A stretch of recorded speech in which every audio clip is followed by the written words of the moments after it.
Welcome back to Inq.wireMedia. This time, we will delve into the case of Kim Kyu-soo. This has become one of the most gruesome cases I ever investigated. Let us get into it right away.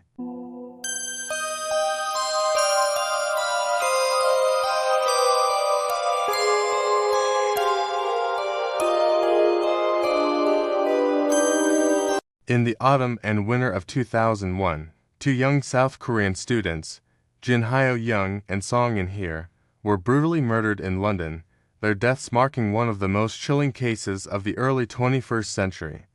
Both women were bound, gagged, and suffocated by Kim Kyu-soo, a seemingly charming landlord who hid behind a facade of hospitality while committing heinous acts. What emerged during the investigation was a horrifying story of sadism, deceit, and possibly even more undiscovered crimes.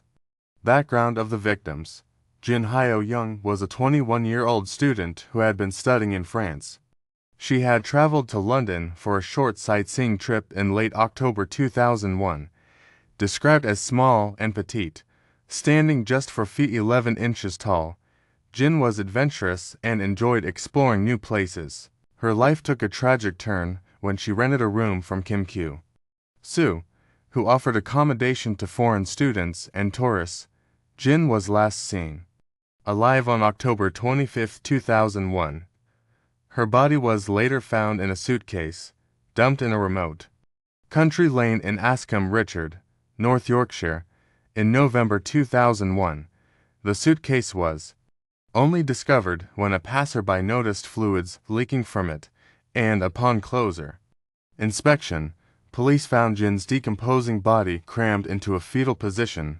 Her face had been tightly bound with packing tape from her chin to beneath her eyes, which protruded eerily from her skull. Jung Hyo, 22 years old, was a university student in South Korea who had come to London to study English. She was known as an outgoing and cheerful girl with a bright smile and a caring nature. Jung had known Kim Kyu-soo for some time. They were close friends, often described as being like brother and sister. In December 2001, Jung disappeared after moving into Kim's property in Poplar, East London. Her body was not found until March 2002. After a builder working in the house noticed an unusual number of flies near a sealed cupboard. When police investigated, they discovered Jung's body wrapped in a duvet cover, hidden behind a pile of clothing in a makeshift compartment. Her lower face and neck were bound tightly with 12 meters of brown packing tape, and her wrists and fingers were similarly restrained. A sock had been stuffed into her mouth, and her eyes bulged from the pressure. The murders and investigation.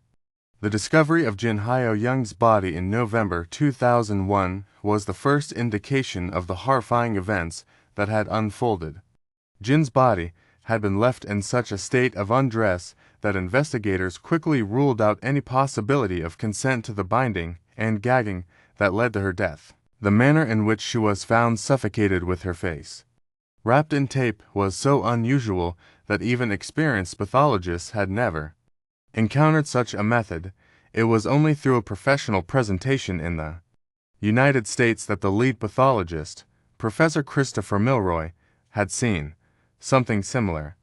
When Jung Hyo's body was discovered months later, the similarities in the method of killing were immediately apparent. Both women had been bound and suffocated in a manner that suggested their deaths were slow and torturous.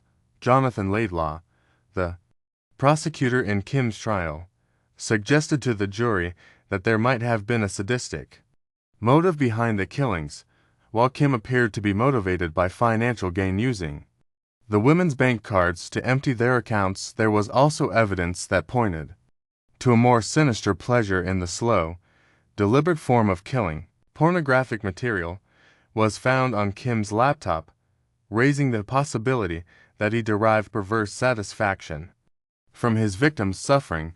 The investigation into Kim's background revealed that he had been heavily in debt at the time of the murders.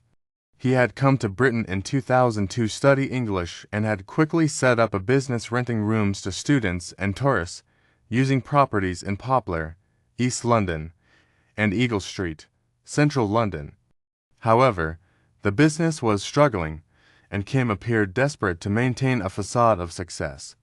After killing Jin, he attempted to cover his tracks by using her credit card in Paris, giving the impression that she had safely returned to France.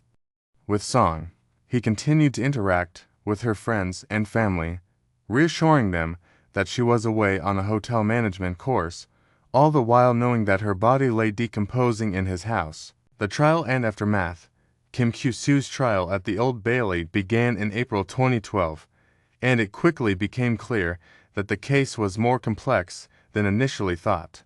On the second day of the trial, Kim changed his plea to guilty for the manslaughter of Song and Hyo, admitting that he had killed her unlawfully. However, the prosecution rejected this lesser charge, insisting that Kim was guilty of murder in both cases. During the trial, Detective Superintendent Peter Shipp, who led the investigation, raised the alarming possibility that Kim may have killed others. Given the similarities between the two murders, the method of killing, and Kim's extensive travels across Europe, Southeast Asia, and Canada, police began to investigate whether he had committed similar crimes in other countries. While there were no immediate links to other missing persons in the UK, the international nature of Kim's movements left open the possibility of undiscovered victims. The jury at Kim's trial heard about the extreme cruelty of the murders, the deliberate and sadistic manner in which both women had been killed, and the chilling coldness with which Kim disposed of their bodies.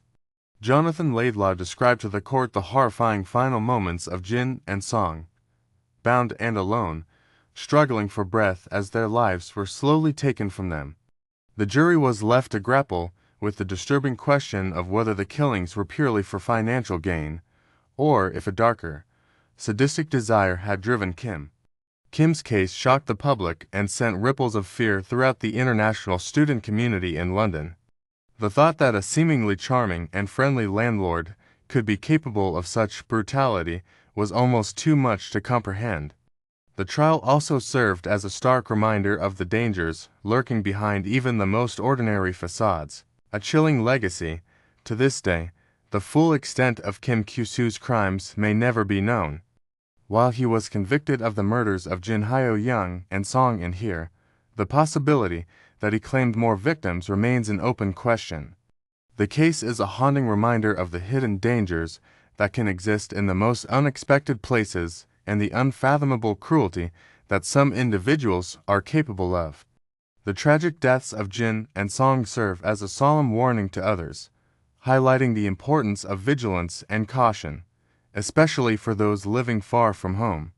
Their story, though horrifying, is also a testament to the tireless work of law enforcement and the enduring quest for justice, even in the face of unspeakable evil.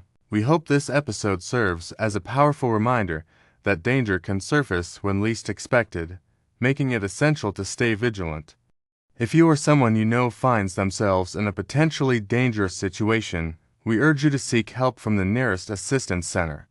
Your attention and support are deeply valued. We invite you to stay connected with our channel, Inq.wireMedia, as we continue to deliver comprehensive coverage of both solved and ongoing crime investigations worldwide. Your continued support empowers us to bring timely and relevant information to our audience. To stay up to date with our latest episodes, we encourage you to subscribe to Inq.wireMedia and actively engage with our content by liking and sharing. Your involvement is vital to our mission of keeping you informed, and we are sincerely grateful for your viewership. Thank you for entrusting us to keep you informed. Until our next broadcast, stay safe and take care.